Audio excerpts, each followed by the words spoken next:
Patrick Mahomes' magical performance got them into the next round against the Cincinnati Bengals.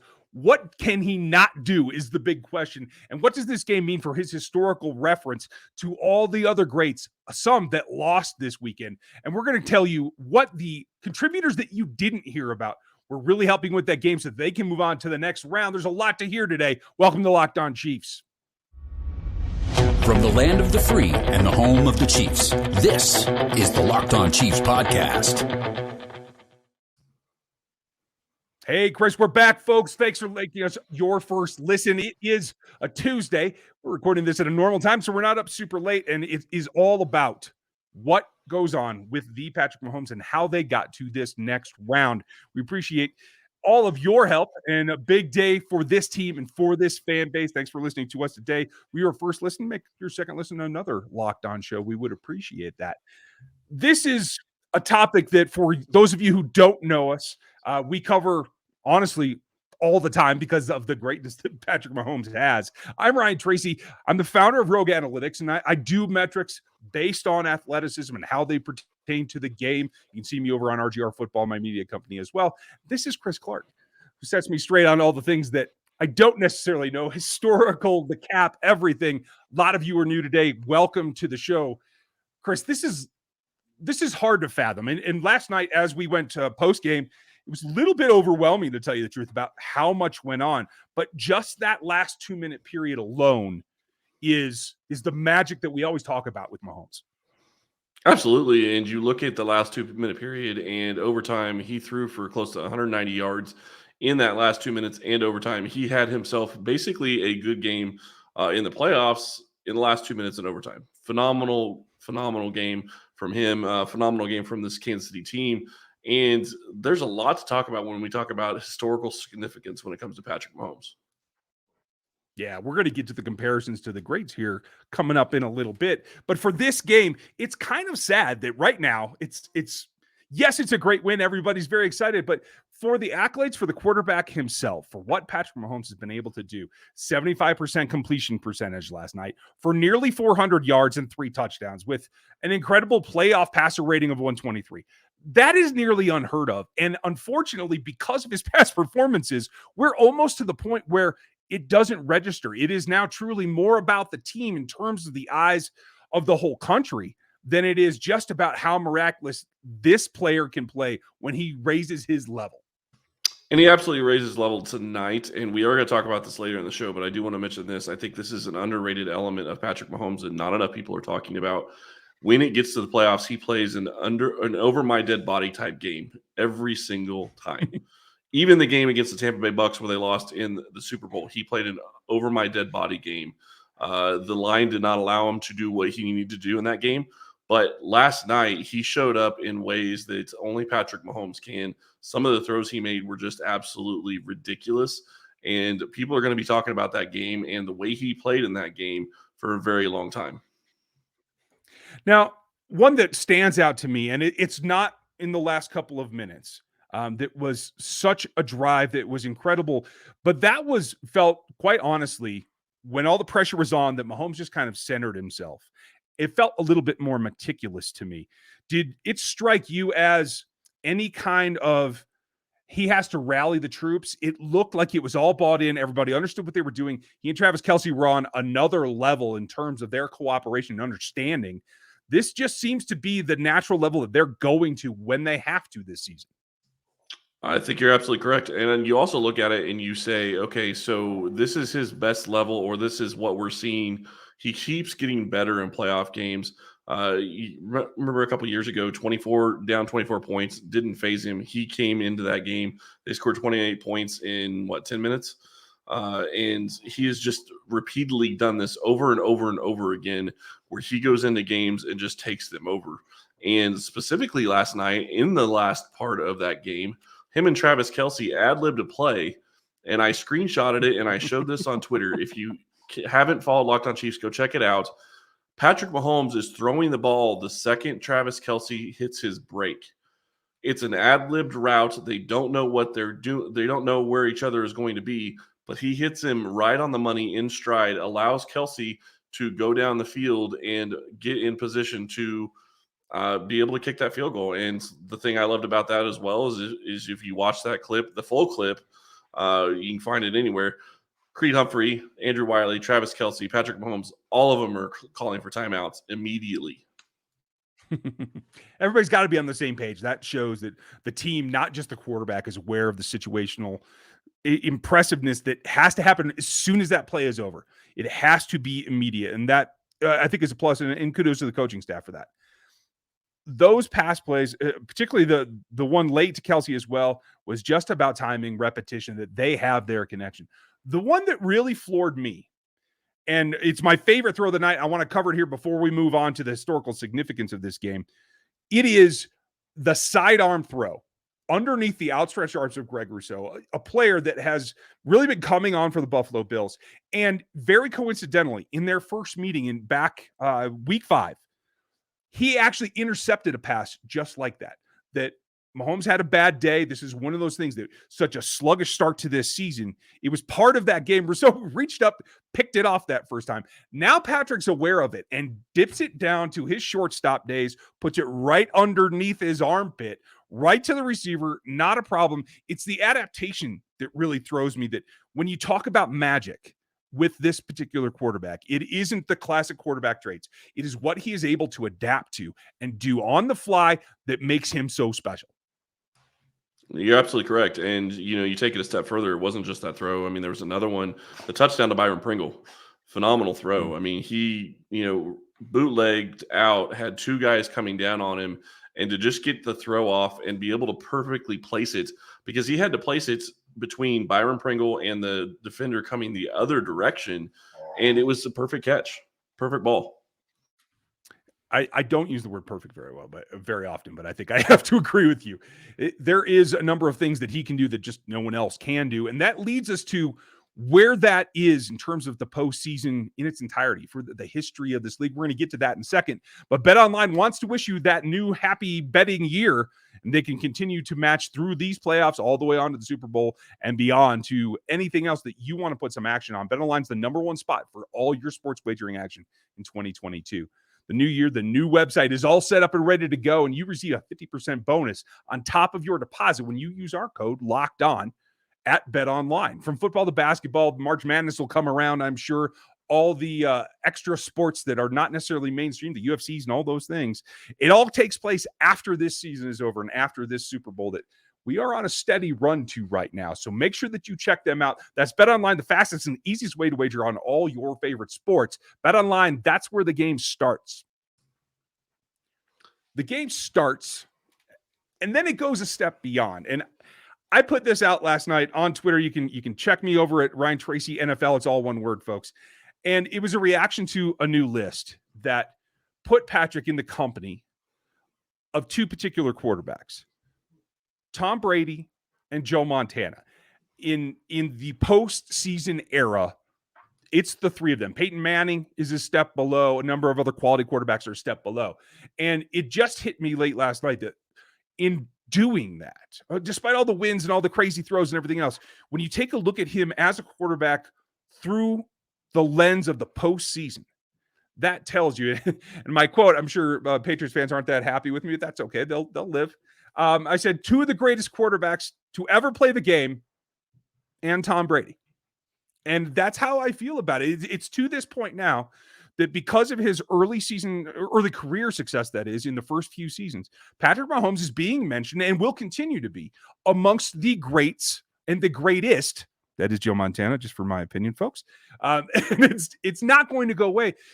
Season to season to season, he has consistently been able to have this output. And I see his career in very few other places than leading and ending with him on top.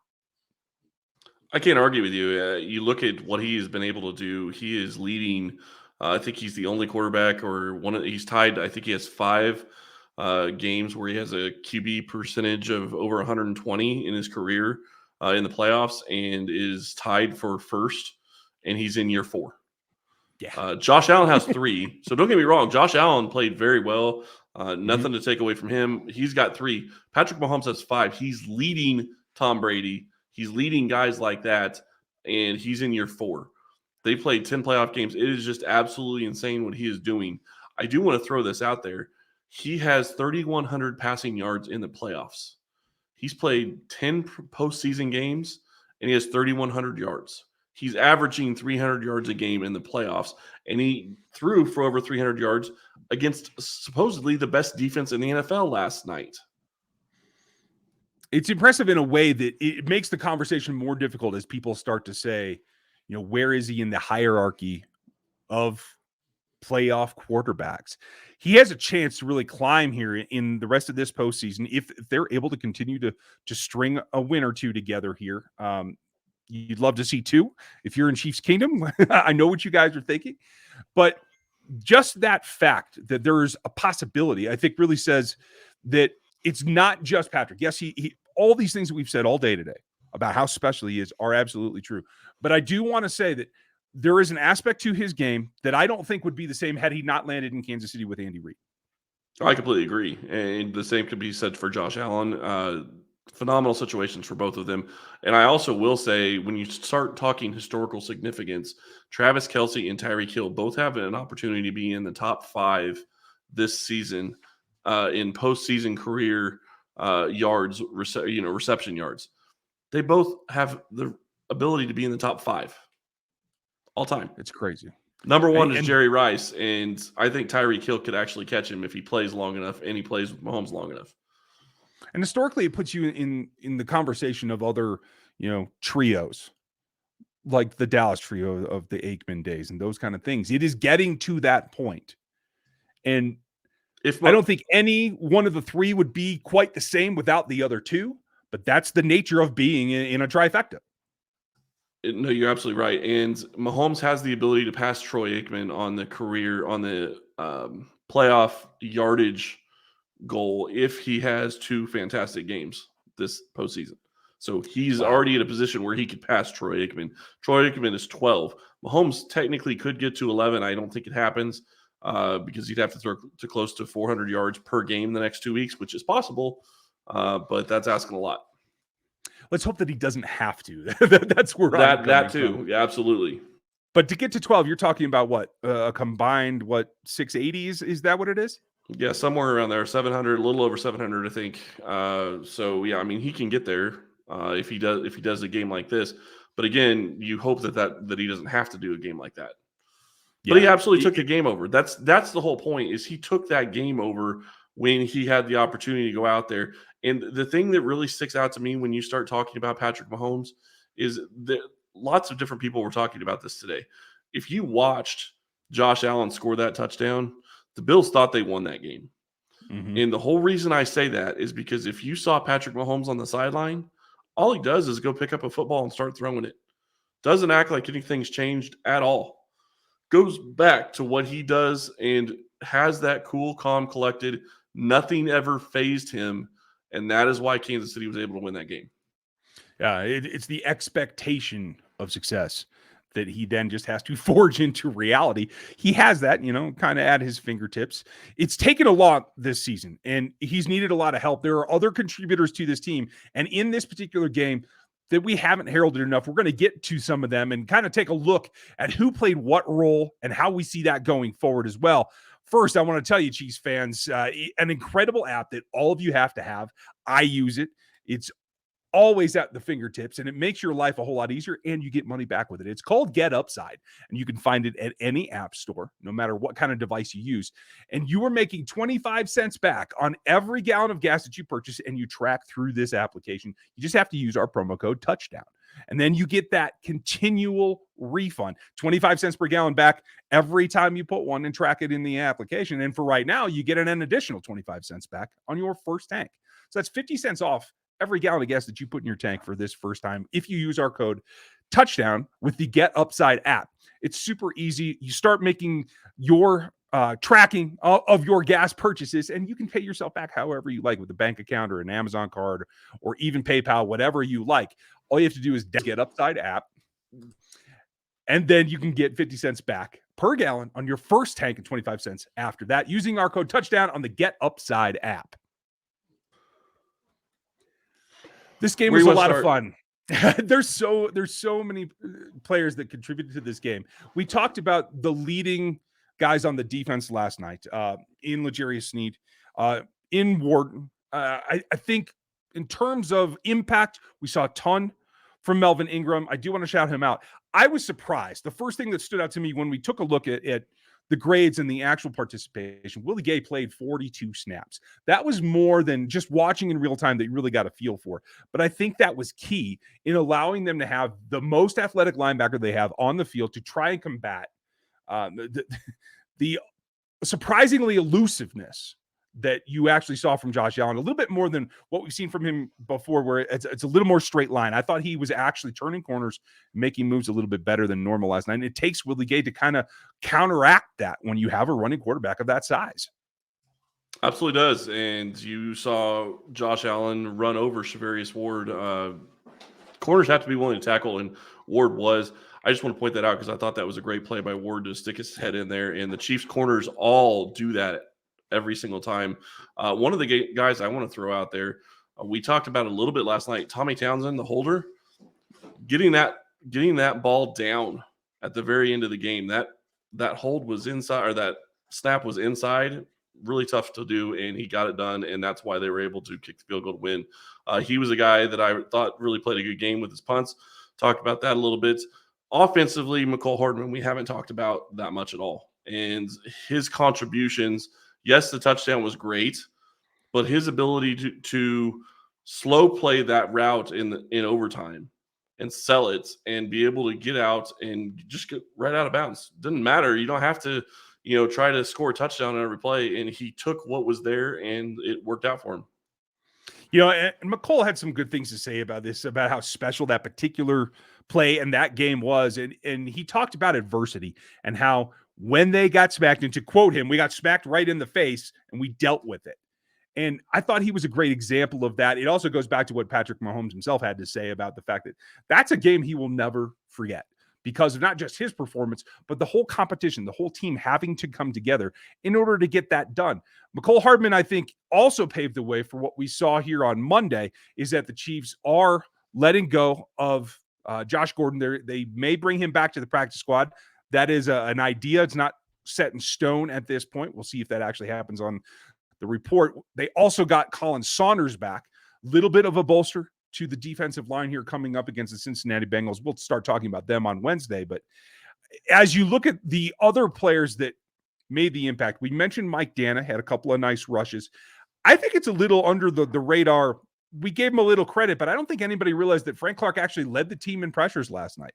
Not only setting the edge, which we know is a skill that he has and they actually rely on quite heavily, but to be able to produce pressure. He, Chris Jones, Melvin Ingram came together for 14 pressures of the 18 that they got on Allen for the night. And I think this is another example of Frank Clark rounding into form in the postseason. Beleaguered all season long for not getting there earlier, but we've seen him do this in the past. It worked in 19 and really sparked that defense to settle down and be able to get that championship under their belts.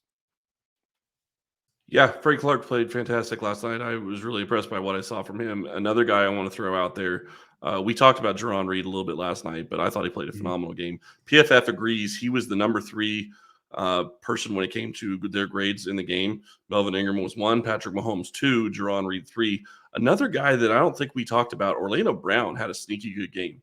Yes, he gave up a little bit of pressure, but he did his job. He did exactly what they needed him to do, and you didn't see pressure coming from that side of the line very often.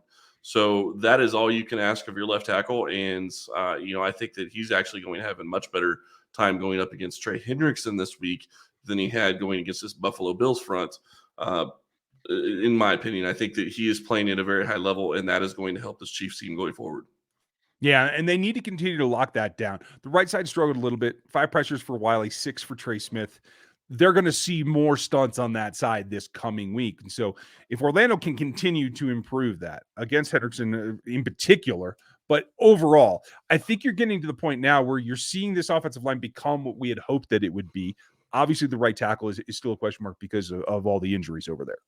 Yeah, and I just want to point out the Bills have a much better defensive line than the Bengals do. So I think that also plays into this going forward is the Buffalo Bills defensive line is fantastic. They have a lot of different pieces that they can throw at you, and they have been playing very well all season. So I think that this could be a very good test of what they have the ability to do, because they're going to absolutely need it if they get to the Super Bowl against the Rams. Yeah. Last guy that I just want to mention too, Joe Thuney didn't grade out according to PFF that great. I'm not going to worry about it. He had a little bit of trouble in the run game, but Joe Thuney has been the anchor, not only when Orlando got hurt, but the whole way, in just being probably the most consistent lineman on this roster that provides the foundation for Patrick Mahomes, Travis Kelce, Tyreek Hill to do the special things that they do. And I don't think he gets enough credit overall. I would agree with that. I think that he played a very good game. The line, for the most part, played a good game. Mahomes wasn't under pressure, and when we've talked about it before, when you can keep the interior clean, he is going to be able to move around. And I thought that was huge last night, especially early on. You look at the rest of the game. There's other guys you could throw in there. I thought Wharton had some good rushes which really helped Kansas City at times. You look at players that don't get enough credit because they don't show up on the stat sheet. Demarcus Robinson's one of them. He was downfield blocking multiple different times, and that helps spring plays. You have to have wide receivers that are willing to do that, and Kansas City definitely does. And they're the better for it. They're going to need all hands on deck this coming week in what is now set up to be a revenge game in the conference championship. Luckily at home, not that it helped them last time against the Cincinnati Bengals. We'll start looking at that game with Matt tomorrow, as well as getting the updates from the team in any of the injury cases. No word on Tyrann Mathieu yet. That will be tomorrow as well. Wednesday, and then Thursday, we'll get your crossover. Friday, we will have you ready to go for that contest against the Bengals. I'm looking forward to it. It's been fun couple of 48 hours here. We're going to keep at it. We appreciate you guys for making us your first listen. Thanks for listening to us today, and we'll be back with you